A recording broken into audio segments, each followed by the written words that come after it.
Bienvenidos a nuestro taller bíblico. Hablaremos hoy de la segunda carta a los Corintios del apóstol San Pablo. Entre todos los escritos de Pablo, la segunda carta a los Corintios es la más apasionada y polémica.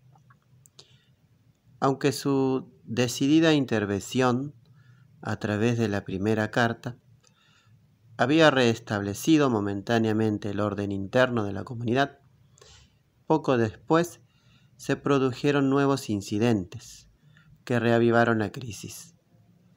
Algunos predicadores judaizantes se presentaron en Corinto con el propósito de desautorizar la persona y las enseñanzas de Pablo.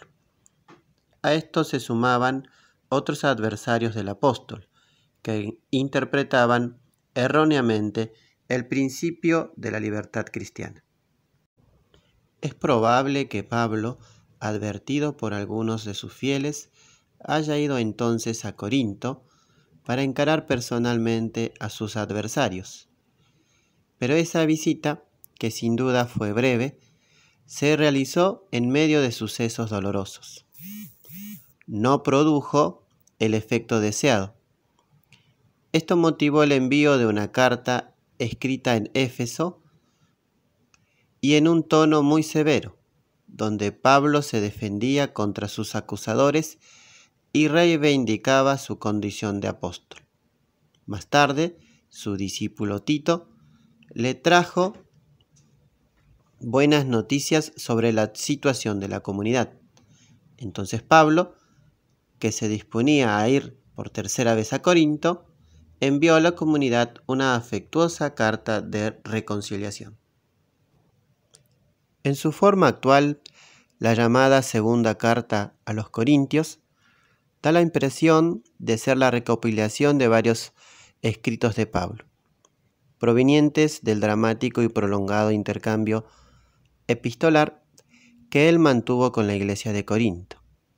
De las tres partes que la integran, la primera, capítulo 1 al 7, reproduce probablemente aquella carta de reconciliación, mientras que la última, capítulo del 10 al 13, sería la que el apóstol escribió con gran aflicción y angustia, para hacer recapacitar a la comunidad rebelde y salvaguardar así la unidad de la iglesia. Los temas centrales que se tocan en la segunda carta de los Corintios se pueden dividir en tres. El primero de estos temas es la apología del ministerio de Pablo. Nunca es agradable hacer la apología de uno mismo. Pablo tuvo que hacerla para justificar su condición de verdadero apóstol, puesta en tela de juicio por sus adversarios. En el fondo, lo que estaba en juego era el evangelio que predicaba Pablo. Por encima de todo, el apóstol quiere mantener la unidad de la iglesia de Corinto y dejar a salvo su sinceridad y el amor que le profesa. Esta apología personal da a Pablo la ocasión de destacar la superioridad de la nueva alianza sobre la antigua, y para mostrar la novedad de la nueva alianza, señala las características que la contraponen a la antigua. Segundo tema central de la segunda carta a los Corintios, la colecta para la comunidad de Jerusalén. Hacía tiempo que los cristianos de Corintio habían resuelto hacer una colecta en favor de la iglesia madre de Jerusalén, que atravesaba un momento difícil. Una vez restablecidas las relaciones con ellos, Pablo los exhorta a que lleven generosamente a la práctica esa feliz iniciativa. La importancia que Pablo atribuye a esta colecta nos hace ver que no se trataba simplemente de una ayuda económica. Esa solidaridad ecuménica entre las iglesias locales debía poner de manifiesto la unidad de la Iglesia universal.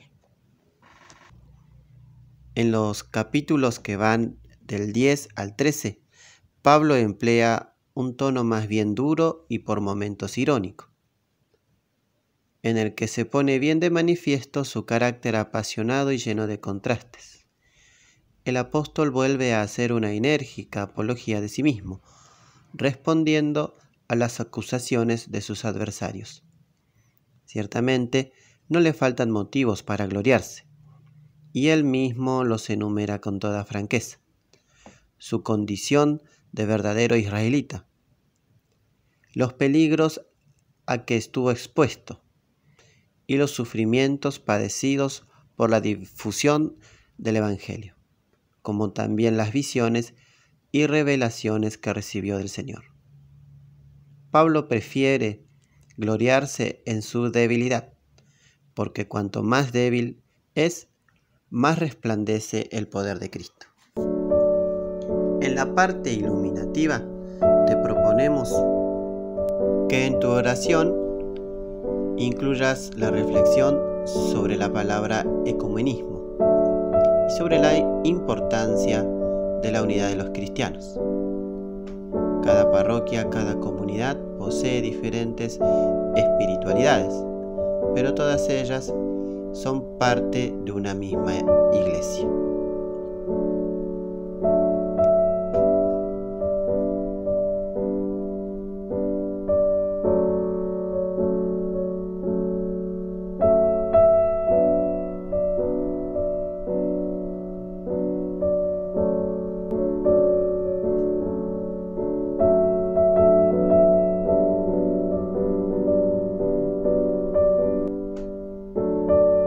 Así llegamos al final de nuestro taller bíblico. Te dejamos una gran bendición, un abrazo y nos encontramos el próximo encuentro.